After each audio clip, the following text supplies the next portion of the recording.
Yes, nanjye ngusuza kanezere ko umeze neza uri hose mu bice bigiye bitandukanye, iburasirazuba, iburengerazuba, amajyepfo, amajyaruguru. Of course mwenye nitwa Cekecu mbwa dukina n'abana ukina n'abanyina turatandukanye mu bice bigiye bitandukanye, sibanganya inkuta nasenye ntanga isanamitima kubangurura Kigali News 50. Mumeze mute abari mu Rwanda rw'imisozi igihumbi? Mumeze mute bafana banjye bari mu isi yose igiye itandukanye, abari i Burundi, abari muri Oman, abari muri Canada, abari muri Amerika, none state mwese nizere ko mumeze neza.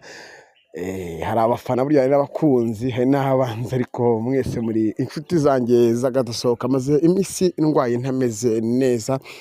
Nareze kugira ngo mbasuhuze numve uko mumeze. Nizeye ko kandi mukomeje kugira ubuzima buzira umuze. Narwaye amaso bikomeye cyane ariko ndashima Uwiteka ushobora byose ko ndimo nagenda nkira. Biri mu mihanda ya Kigali ni amakuru menshi agiye atandukanye.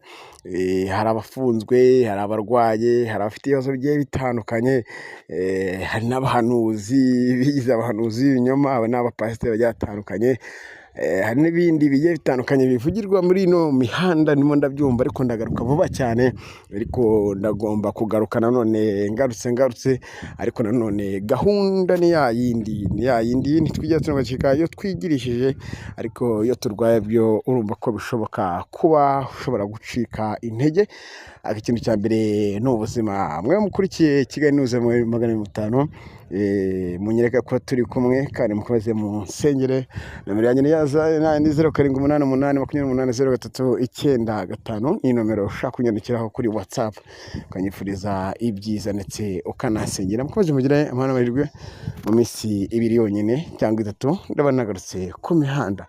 Gitumo ni ya yindi, swaga ni za zindi, gahunda ni ya yindi, ariko nyarukiye no kuri channel yitwa Kumurongo TV ukore subscribe.